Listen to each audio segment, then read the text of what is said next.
చేగుంట మండలం పోలంపల్లిలోని హనుమాన్ దేవాలయంలో ఎర్రోళ్ల శ్రీనివాస్ ఆధ్వర్యంలో హనుమాన్ జెండా ఆవిష్కరణ మరియు ప్రత్యేక పూజలు నిర్వహించారు. సమాజంలో ఐక్యత, ధార్మిక చైతన్యం పెంపొందించడానికి ఇలాంటి కార్యక్రమాలు మరింతగా జరగాలని నిర్వాహకులు పేర్కొన్నారు. ఈ కార్యక్రమంలో అధ్యక్షులు ఎర్రోళ్ల శ్రీనివాస్, ఉపాధ్యక్షులు కర్రే రాజు, కార్యదర్శి యట గణేష్, ప్రధాన కార్యదర్శి యట శివకుమార్, కోశాధికారి యట బాలకృష్ణ, సభ్యులు టి భాస్కర్, చంద్రశేఖర్ గౌడ్, గణేష్, ఆనంద్, శ్రీకాంత్, స్థానిక నాయకులు, అసోసియేషన్ ప్రతినిధులు, భక్తులు పాల్గొన్నారు.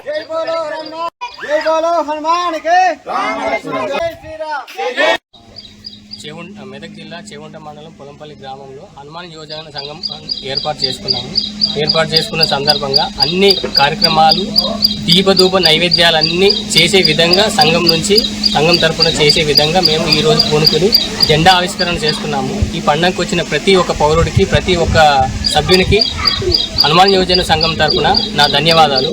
ప్రతి హిందువు, ప్రతి పౌరుడిగా మనం చేస్తున్న హక్కు మన విశ్వ హిందూ పరిషత్ వాళ్ళు ఎట్లయితే చేస్తున్నారో మేము కూడా అదే విధానంగా వెళ్ళేసి మన హిందువు ప్రతి ఇంటి నుంచి గుడికి వచ్చే విధంగా చేయాలన్న ఉద్దేశంతో మేము ఈ కార్యక్రమం మొదలుపెట్టాము.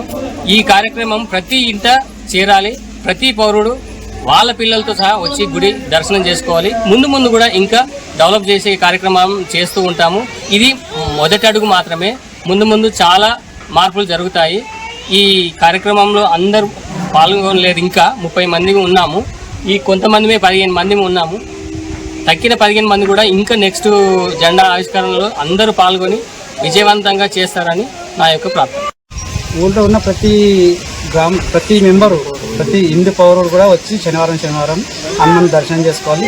పెద్దలు, మిత్రులు కూడా అందరూ ఇది ఒక రోజువారీ అలవాట్లే కూడా మన రోజులో దినచర్యలో ఒక భాగంగా మనం దీన్ని తీసుకోవాలి. ఎందుకంటే మన ధర్మాన్ని మనం కాపాడుకోవాలి. మనం ఎవరో వస్తారో ఏమో చేస్తారని కాదు, మన ధర్మాన్ని మనం కాపాడుకోవాలి. ఫస్ట్ మనతో పాటు మన పిల్లలకు కూడా ఇంట్లో అలవాటు చేయాలి. ఇంట్లో ఆధారం ఎట్లా ఉండాలంటే మన పిల్లలు కూడా మనం ముఖ్యంగా మన దాన్ని బట్టి మన ఇంట్లో పిల్లలు కూడా వెళ్తాం. మన పిల్లలు వాళ్ళకు కూడా మన సనాతన ధర్మాన్ని అలవాటు చేసుకుంటూ ముందుకెళ్ళాలి.